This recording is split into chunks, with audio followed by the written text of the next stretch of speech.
وہ آدمی جس میں تنہائی میں اللہ کا ذکر کیا، اللہ کو یاد کرنے بیٹھ گیا، کوئی دیکھنے والا نہیں تھا، وہ تنہا تھا، حجرے میں تھا، اپنے بند کمرے میں تھا، اپنے رب کو یاد کیا۔ اللہ کی یاد کرتے کرتے اس کی آنکھوں سے آنسو ٹپکنے لگے، اس کی آنکھیں آنسوؤں کا خراج دینے لگی۔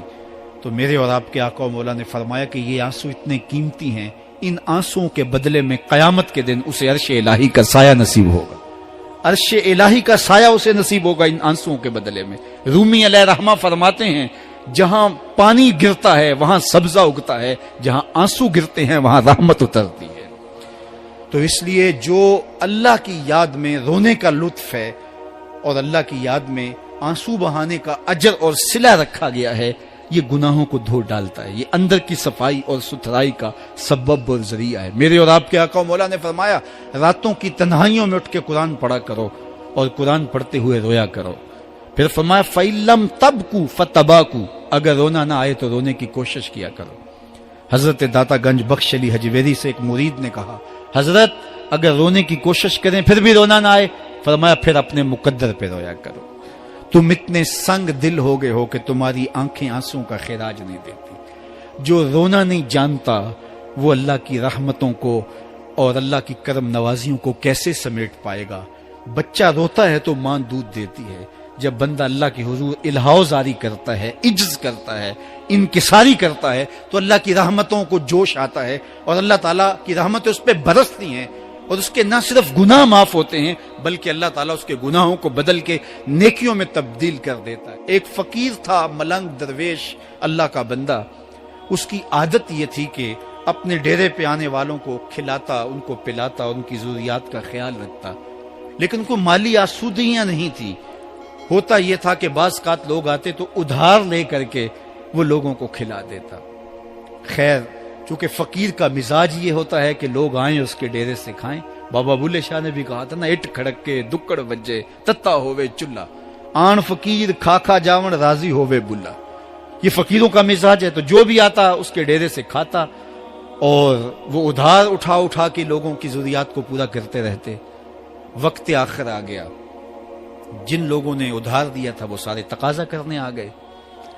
اب بابا جی کو کیا فکر لاحق ہے کہ یہ میرے مہمان اور میں ان کو کچھ پیش کرنے کی صلاحیت نہیں رکھتا۔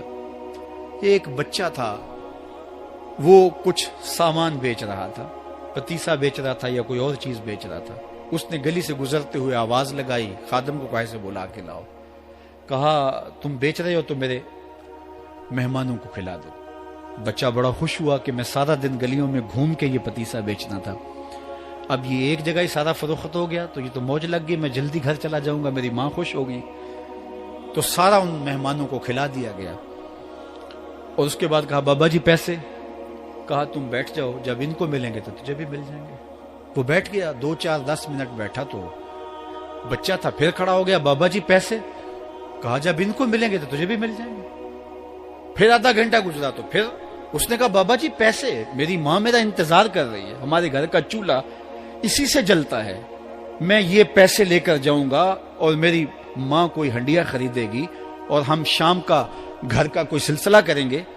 کہا بیٹا جب ان کو ملے گا تو تجھے بھی مل جائے گا۔ بچے نے رونا شروع کر دیا، یتیم بچہ تھا، اس کا سارا آسرا یہی تھا، اس نے رونا شروع کر دیا۔ جب بچہ رویا اللہ کی رحمت کو جوش آیا۔ کوئی مرید نذرانہ لے کے ان بزرگوں کے پاس آ گیا اور اشرفیوں کی بھری ہوئی تھیلی پیش کی۔ وہ اتنے پیسے تھے کہ اس بچے کو بھی دیے، جتنے لوگ آئے تھے سب کا قرض چکایا، کہا جاؤ گھروں کو۔ تو سب نے کہا بابا جی ہم صبح سے بیٹھے ہوئے تھے تو یہ نذرانہ دینے والا صبح سے نہیں آیا تو اب کیسے آ گیا؟ کہا صبح سے تمہارے اندر کوئی رونے والا نہیں تھا، ایک رونے والا آیا تو باقیوں کا بھی کام بن گیا۔ بعض اوقات کسی ایک شخص کی وجہ سے باقیوں کی خطائیں بھی معاف ہوتی ہیں۔ آج ہم اجتماعی طور پہ تا حد نظر اندر باہر اوپر نیچے اتنے لوگوں کے ہجوم میں اللہ کی بارگاہ سے یہ توقع رکھتے ہیں کہ مالک کتنے ہجوم میں کوئی ایک تو ہوگا جو تیرا لاڈلا ہوگا، کوئی ایک تو ہوگا جو تیرا بہت قریبی ہوگا، کوئی ایک تو ہوگا جس پہ تیری رحمتیں برسیں گی۔